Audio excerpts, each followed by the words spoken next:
Wow, thank you. My name is Jim Kutso, and I'm the proud father of Kevin Kutso and William Kutso.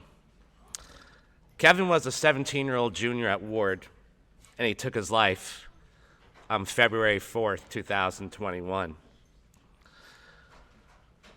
When I think of John Trautwein, I think of hope and inspiration. When Kevin passed, many people in the Fairfield community asked me if I had heard of John. I hadn't. I looked him up and the Will to Live organization, and he provided hope to me. I saw a man whose own son passed away over 13 years ago. I saw a man who was still living and still had his family intact through the worst possible moment in a parent's life. It gave me hope that my family could survive.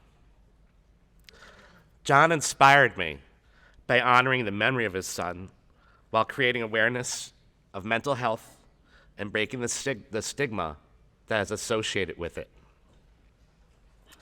Kevin did not know what he wanted to do, but he knew he wanted to help people. He learned that on the Appalachian Service Project. John inspired me to create Kevin's Afterglow. Through that, we are honoring Kevin's desire to help people. We are helping fight the pediatric mental health crisis. We plan to place buddy benches in all of Fairfield Public Schools by the end of the school year. And we plan on giving a scholarship to a well-deserving student who is planning on becoming a pediatric mental health care provider. I consider John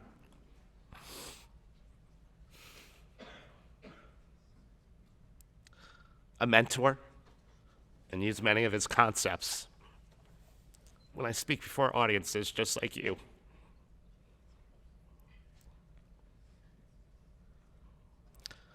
John has touched many lives and has helped me touch many more. He inspired me to make a difference. It is my hope that John inspires you today.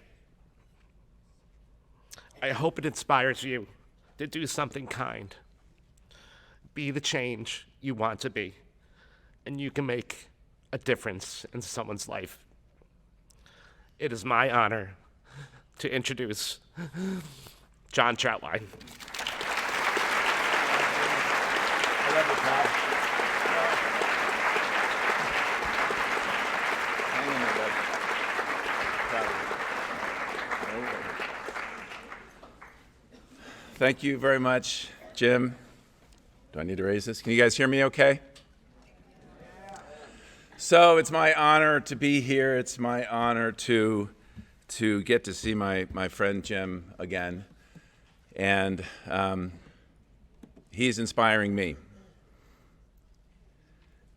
I hope that the messages that you receive today inspire you to do. What I'm going to try to do today is not tell you what not to do.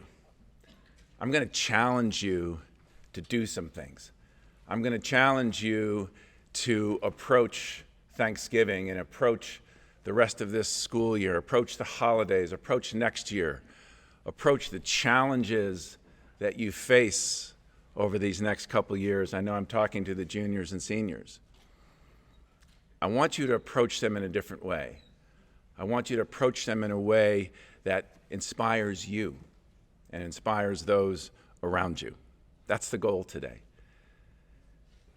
I was here about a year ago, so many of you heard this presentation. I have tried to mix it up just a little bit, but then again, sometimes things we need to hear often. Sometimes we need to hear them again and again. You know why, guys? Because life gets in the way. It has a strange way of just interrupting and getting in the way and prohibiting us from doing these things that we want to do. So I'm going to quickly take you through our story. Once again, introducing you to my family, my lovely wife, Susie, our 4 children, Will and Tommy and Michael and Holland. We live in Johns Creek, Georgia. That's a suburb of Atlanta. Been there since 1997. I am the chief customer officer of an IT services company. I've been in sales and marketing. I've been a sales and marketing executive for 30 years. I grew up in Barrington, Illinois, right outside of Chicago. I went to Northwestern University where I played baseball there. And came from an athletic family. Both my father and my brother were professional baseball players. I signed with the Montreal Expos after I graduated from college. That shows you how old I am. The Expos don't exist anymore. But I did spend 7 years traveling all around America in the minor leagues, and I spent one of those years right here in this area playing for the Red Sox in Boston. If you Google me, guys, you'll be disappointed I wasn't that good. But I had a lot of teammates. I had a ton of them. My wife is the real athlete in the family. She was a two-sport athlete at the University of Virginia where she played lacrosse and field hockey. She, too, has a ton of teammates in her life. And I guess we never realized the power our teammates had to inspire us, to positively motivate us, to change our approach to life. And the story that I'm going to take you guys on is an example of that, is the example of the power that we do have, no matter what age we are, to deliver hope to each other and make the day a little bit better.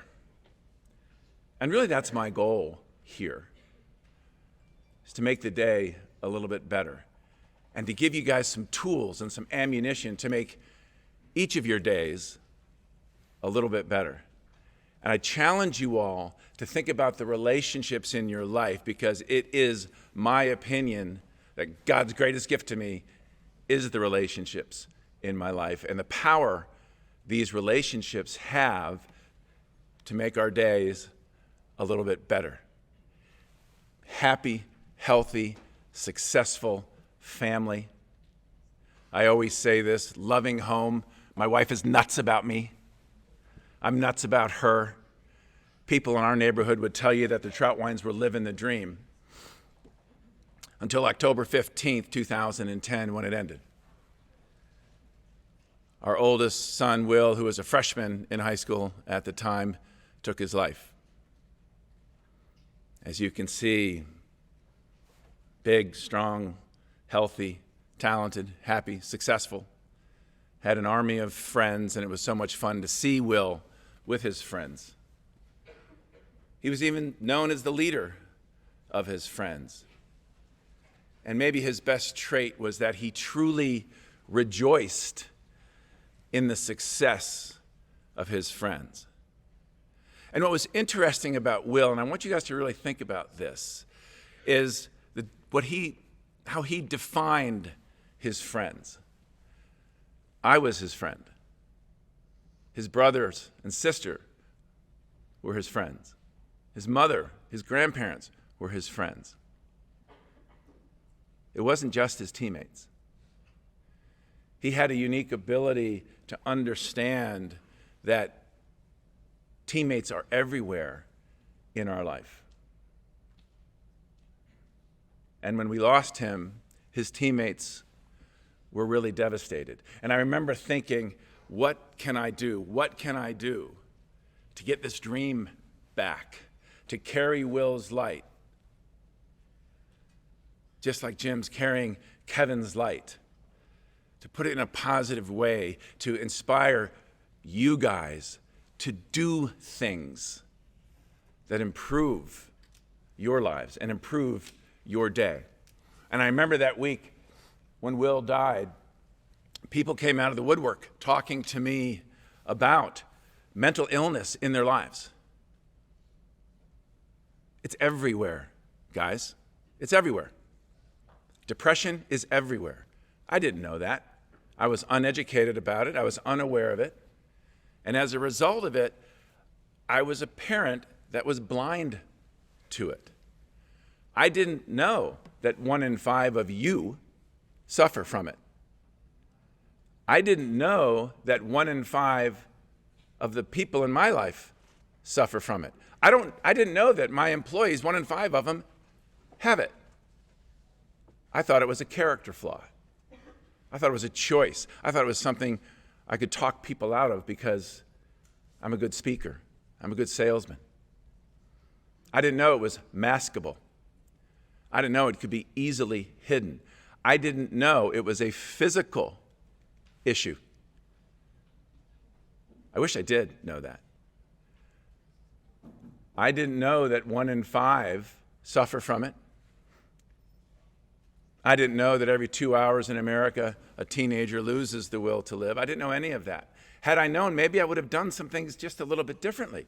Had Will's friends known that, maybe they would have done something differently. Had Will known that, had Will known that he was really very normal, because 1 in 5 is a lot. It's common. It's treatable and it's beatable. It's okay. But he lived in a time and he lived in a culture where it was not okay to not be okay. And I regret that. And I decided I'm just going to find a way to create a culture where it is okay to not be okay, and get people to talk, get people to express. Because when you do express, you do feel better. So I remember thinking, what am I going to do to get people to talk? And at Will's funeral, I started to see all of his friends. I started to notice all his friends on the left side of the church in their lacrosse jerseys from Northview High School in the Atlanta area. And as I was talking about Will and how he just loved being on the team and how he just loved being with you guys. He didn't care if he won. He didn't care if he scored the goal. He wanted to be on this team with you. He loved you, and he'd want you guys to love each other. And as I'm saying this, I'm starting to pick out my teammates. There was Randy Caron. He was in band with me when I was in 7th grade. I played the trumpet. And Jimmy Bartels was the first baseman on my Little League team. And Mark Savard and I played middle school basketball together. A bunch of guys from my high school football team was there. A bunch of guys from my high school friends were there that were not official teammates. They were friend teammates. And Susie saw the same. People from all walks of our lives had come to be there for me in my time of need. They knew me. They understood me. They were in the trenches with me. They sat next to me in auditoriums like this and had to listen to people like me talk. They had the psycho teachers and crazy principals and weirdo coaches and long bus rides and unfair things, right? We did it all together. They understood me. And I remember thinking, these life friends, these life teammates, these guys that I asked to be in my wedding, these guys that were godfathers to my kids were life's best friends. And I realized while I was giving the eulogy to Will that I met these guys when I was your age. You all have life teammates. You all have some of the greatest life teammates already in your life. Oh, if Will would have just known that, and if he and his friends realized that we're all struggling and it is okay, maybe he would have said, man, what the heck is up with me? And had he known that it's okay and that it's everywhere and that there's wonderful organizations that can help, maybe he would have talked about it. It's an illness, and an illness needs treatment. And in order to get the treatment, you have to talk about it. So I created this Will to Live Foundation to do just that, to work with kids. And it was going to be for the kids and through the kids and by the kids. And you guys were going to do wonderful things, like raise money by selling hoodies, and then donate that money to foundations like Kevin's Afterglow and the Will to Live Foundation, and that gets put right back in this community to educate the adults in your life about mental illness and the struggles that we go through. And this foundation took off, and the kids loved it because they related to it. They needed to hear it. And I remember spending so much time with these kids, I started to learn things I never learned before. This is really important for all of you guys. You are not listening to a doctor. You are not listening to a psychiatrist or a psychologist or a medical professional in any way. You are listening to a dad who loved his son and loves his other kids so much and is clueless, just like your dad, just like your mom. We don't know. There are no classes to be parents. We don't know. We just love you. And we want you to be okay. That's how I was, but I was uneducated and I was unaware. And as I started to spend time with these kids and really started to listen and try to understand the day in the life of a Fairfield High teenager in the year 2022, I realized that it is a different world. I realized that I was looking at my son's life through my eyes. I didn't have this auditorium. I didn't have these fields, these stadiums. I didn't have travel teams where you'd go to Charlotte to play in a lacrosse tournament when you're 11. I didn't have that. I didn't have all these gadgets. I didn't have all of these opportunities at young ages that you all have and that Will had. So I was seeing awesomeness. Isn't this great? Isn't this awesome? Isn't this wonderful? Not once did I ever say to Will, wow, this is hard. This sucks. I didn't have to do that. You guys have it harder than I did. I told you this last year. I'm telling it to you again. What you are doing is hard, and I'm so impressed by how you're navigating through it. And I want you guys to be impressed with yourself, because this is unlike any other time in history, what you guys are having to face. And when I talk to parents, and I just talked to parents last Sunday back in Atlanta, and I saw a couple dads like going, oh, wait a minute. You're really going to tell me my son had it harder than I did, and I walked uphill in the snow with no shoes and both ways, and he has a car. I got my first car when I was 22, and he gave me all these stories, and I started to roll my eyes, and I'm like, Dad, I win. You didn't have that, did you? And he says, no. What comes with this, what comes with social media, what comes with the Internet of Things is unlike anything the adults in your life had to deal with. You don't hear this very often. That's why I'm so glad you're here, because I want you to hear it. This is really hard what you're doing. But who best understands how hard it is that you're doing? It's not me. I'm trying, and I know more than I used to. And it's not your teachers, and it's not your parents. It's your peers. It's the people sitting next to you. Whether they're friends or not, they get you. They're facing these same obstacles. And I challenge all of you to understand that these obstacles are hard, and 1 in 5 of you is struggling. Be that type of friend that helps create this culture where you understand that this is hard. And if I can get you guys to do that, that becomes easier to talk and your relationships improve. And that's what this was all about. And I wish one time I would have just said to Will, isn't this hard, as he was facing these obstacles. Where are you going to go to college? Number one source of stress and anxiety in America for teenagers. Where are you going to go? Guess what? I'm here to tell you all, there are not enough spaces. The school, your dream school, doesn't have enough spaces for all of you. And you might get that rejection letter. It's okay. I beg of you to really listen to this. It's okay. Because it's not the school, guys.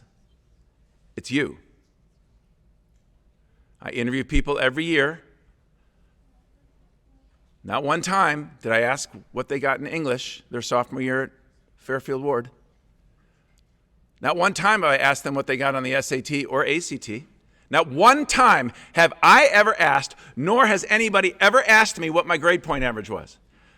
I've been an executive for 30 years. No one has ever asked me that. Thank God. They're all good schools, guys. It's you.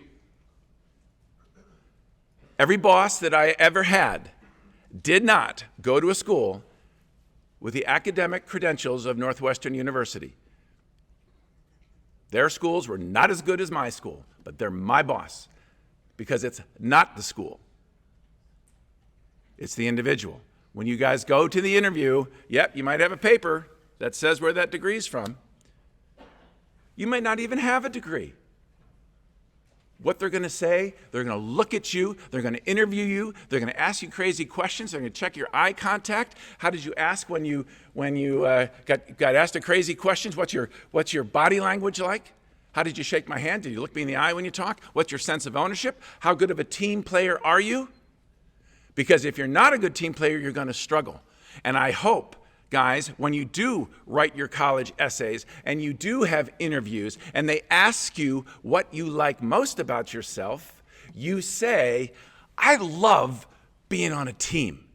I am a great team player and I love that about me.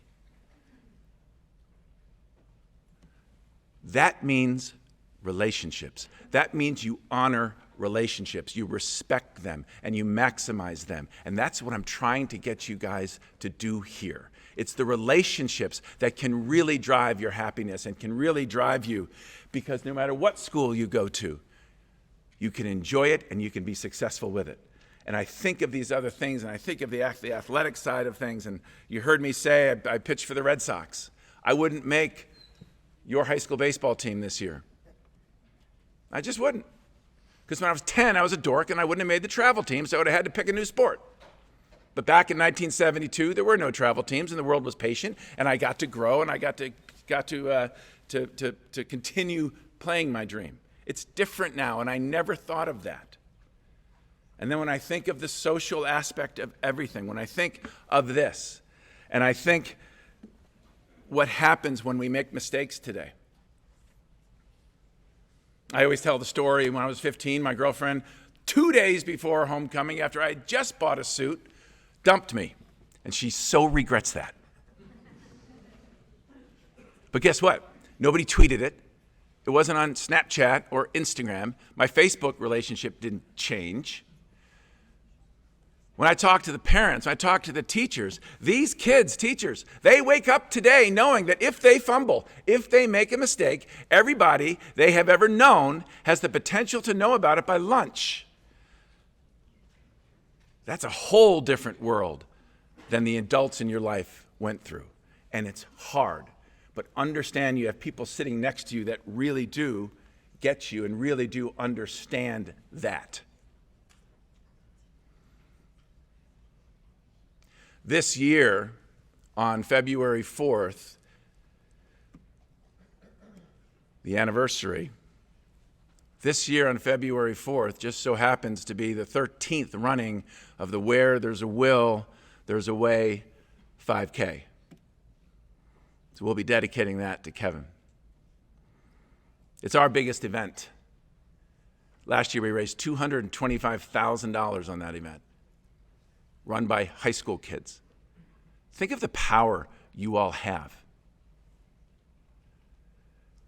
Every year we have long sleeve t-shirts, and they're beautiful and they're fun, and there's great logos on it and things like that. Well, last year's, the t-shirt just said, "The Will to Live." And on the back, it had a semicolon. That was it. No sponsors, nothing. Semicolon. That shirt was talked about more on social media and for the next weeks. What is this semicolon all about?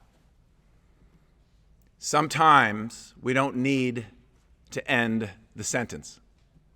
Sometimes we just want to pause and then continue. The semicolon project is based on that. Sometimes we just need to pause during a bad day. And we breathe, and then we continue. I challenge all of you to remember that when you see a friend in need. That's what a life teammate does. Help them pause help them breathe, help them continue. It's very, very powerful. You know, I've been talking about life teammates, and I've been talking about life teammates this is my 13th year of doing it. And I realize that there are people right here in this room that feel that they don't have life teammates, or they used to have life teammates. Maybe they just moved here.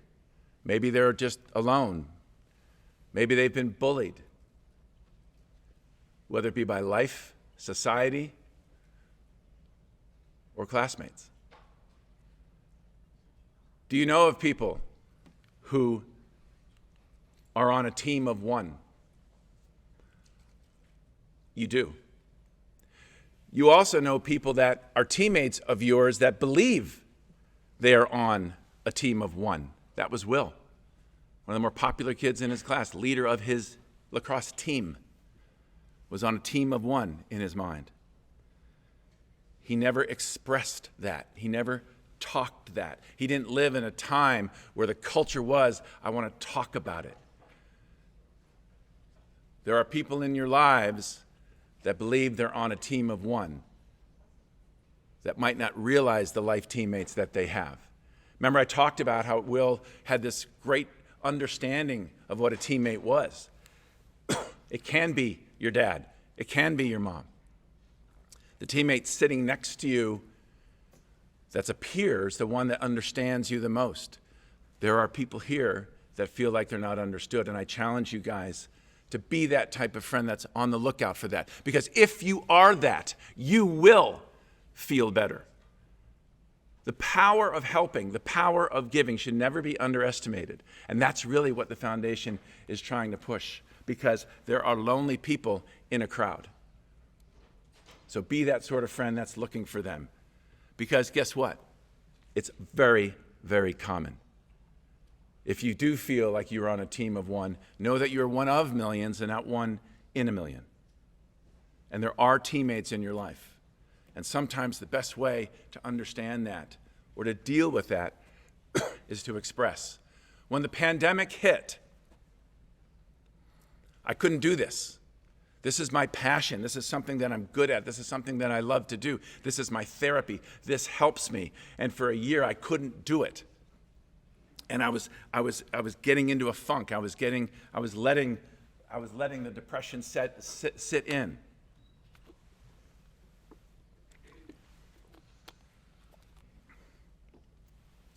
So I decided I was going to have a social media thing, and for 100 straight days, I was going to make one of these memes. 100 straight days, I expressed what was on my mind about the importance of being there for each other and being a life teammate. And during those 100 days, I started to feel better. I was expressing myself, and it helped me get through a tough time. And when the 100 days were over, I missed it. But I understood now the challenge I had. If we can express what we're feeling, if we can create a culture where our friends express, it is huge in our healing. It is a key part of those of you who do feel you're on a team of one. Write a letter, write a song, play the piano, draw something, write something, create a blog. Any of these things that help you express will help you get through a difficult time. What is your passion? What do you love to do? And can you do it more often? You guys are going to see people who are struggling. I'm challenging you guys to create a culture where people talk about it. And when you have a friend in need, you act. You acknowledge that you live in that same difficult, very hard world that we just talked about. You care. You show them the love. You show them the hope. You show them the positive that they are not able to see right now. And you talk about it. And you tell an adult. And do it together. We're so much stronger when we're together. None of us is as strong as all of us. You've heard all the cliches, but a life teammate creates this culture where you can do this together. You show that understanding. The good is always there. Now, you guys might remember this from last year. There's two videos that are going to play simultaneously this time. It was from 1988. It's an example of the power a teammate has. The video on the left, you're going to see in a minute, is me pitching for the Red Sox. And on that night in April of 1988, I gave up the longest home run in the history of Fenway Park. It sucked. It was brutal. It was not a fun day. It went over the green monster, it went over the screen, it went over the street, went over the bars, it landed on the Mass Turnpike. It was the ESPN play of the game. It was brutal. The one on the right is the same night, me getting my first major league strikeout. I kept the sound. Try to see if you can pick this out. The better you can work the ball into the strike zone or catch it into the strike zone. To get you away from it, obviously, you're going to have switch pitcher. Strike three. On the screen, left center field. Some action on the fastball. And John Trautwein comes up with his first major league strikeout. Which one do you think I remembered? It was the home run. That night sucked. That night was awful. That night was brutal. There was nothing good about that night. It consumed me. I came into that game for Roger Clemens, who also gave up 7 runs that night. I came in with the bases loaded and got an out to end the inning, saved his 3 runs. I struck out 2 guys that night. I was pitching in the major leagues that night. But all I could think of was the moonshot that Mark McGwire hit that landed on the Massachusetts Turnpike. All I could think of was the negative in my life. And the next day, I go to lunch with my high school best friend, his big brother, and he explains to me what that night meant to him. He said, all I know, John, is I saw my little brother's best friend in a Red Sox uniform in Fenway Park get his first major league strikeout. I saw you, John, achieve an absolute lifelong dream, and all you're doing here is talking about giving up a home run to a guy who hits home runs off of everybody. I was so happy for you, John. I was so happy that you got to achieve something so important. And I said to him, I did? I was so obsessed with the negative. I was so obsessed with what was going wrong in my life that I missed the little things. I missed the sunset. I missed the smile. I missed the positives that do exist. And sometimes you need a friend to show you that. And then you also need a friend to remind you of what got you there, of what are your unique abilities, what are your positives. The home run on the left to Mark McGwire was a pitch right down the middle, belt high. Merry Christmas, Mark, enjoy. He did. My pitching coach said, Trautwein, don't throw the ball down the middle to Mark McGwire. He told me exactly what not to do. Pitch on the right is the strikeout. It's low and away. It's tough to hit. The ball's moving. My teammate, Wes Gardner, said, what was that pitch you struck out Javier on? I said, a sinker. He goes, dude, that's your pitch. You need to throw that more often. That was awesome. He told me what I should do. There's a big difference there. Those teachers and coaches that tell you only what you shouldn't do are not the ones you're going to come back and visit when you're in college. Those teachers, that coaches that also tell you what you should do and rejoice in those things that you do well, those are the ones that you remember.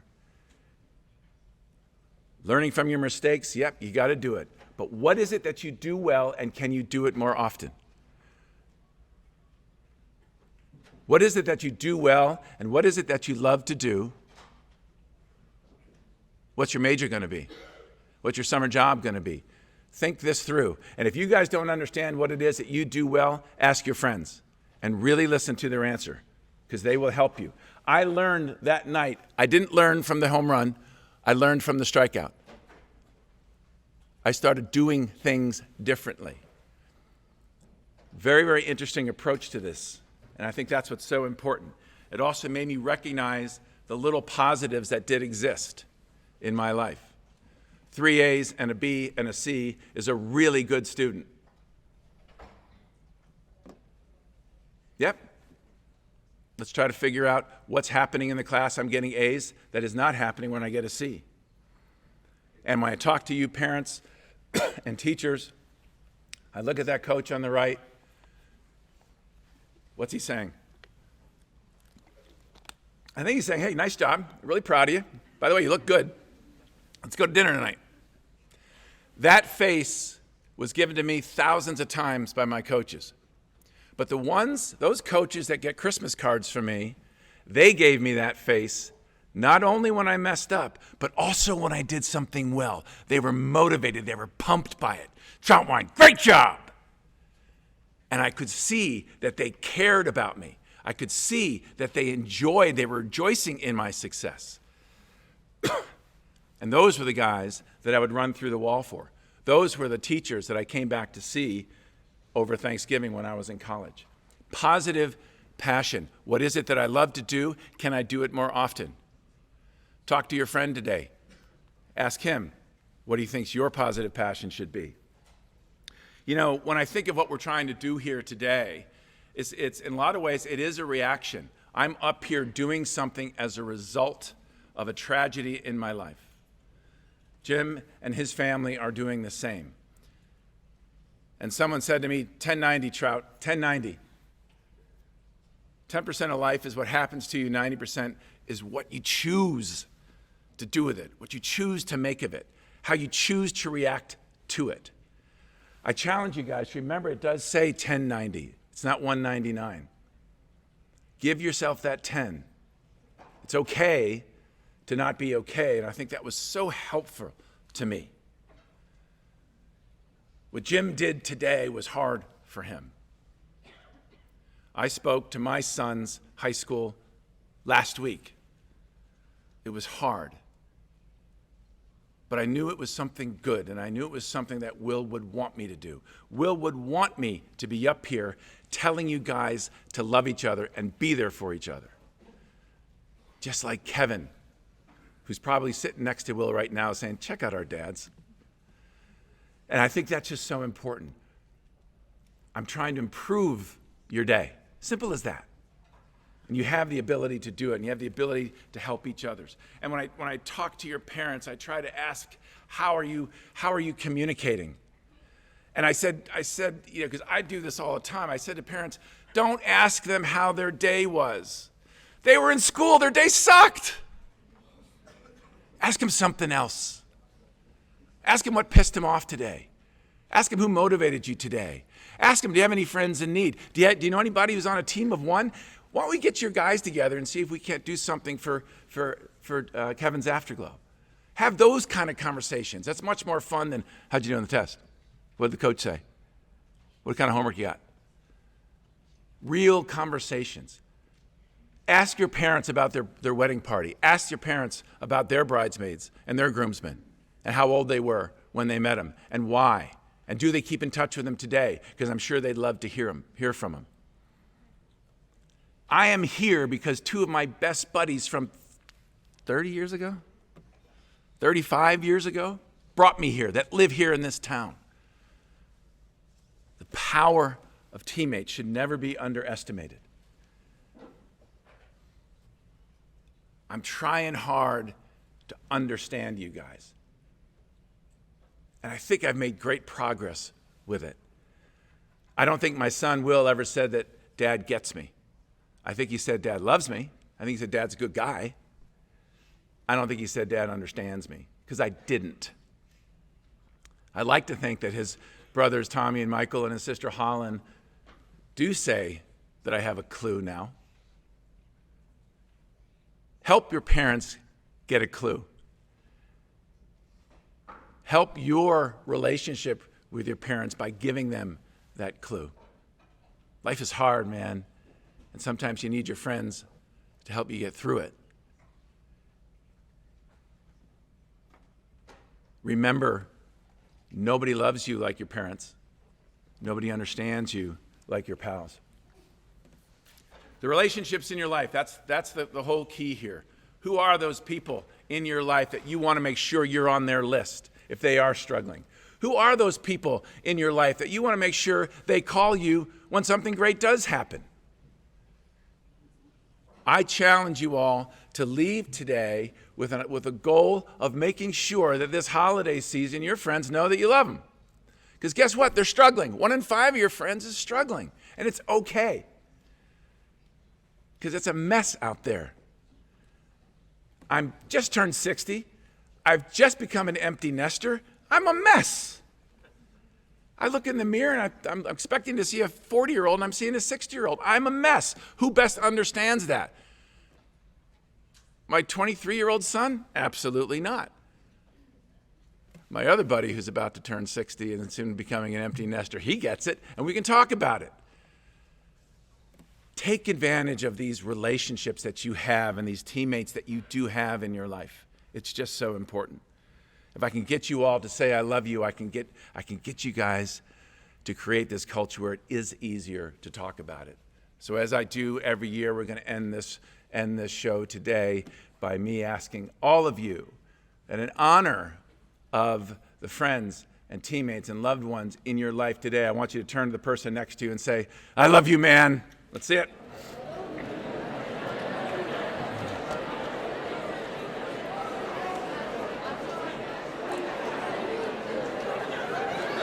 Love you, man. All right.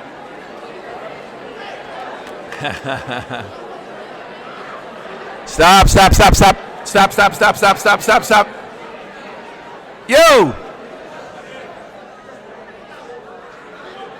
It happens.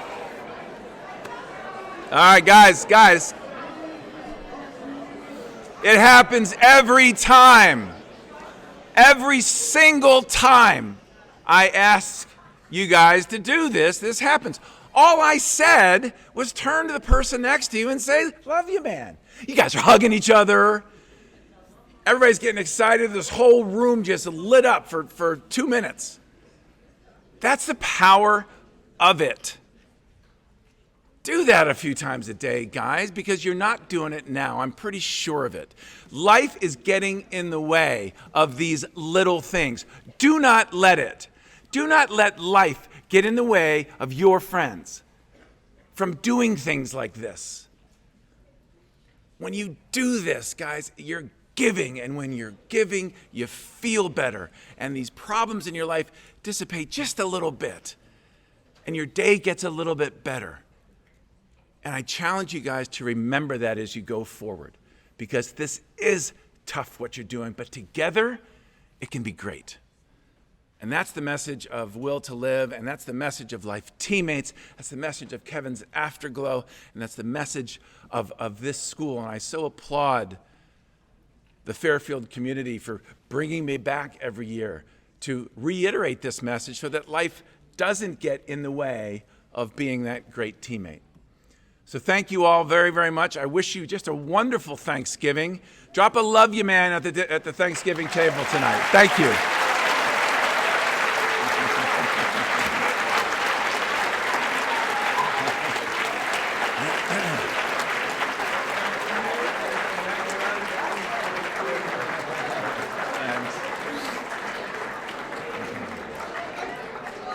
All right, ladies and gentlemen,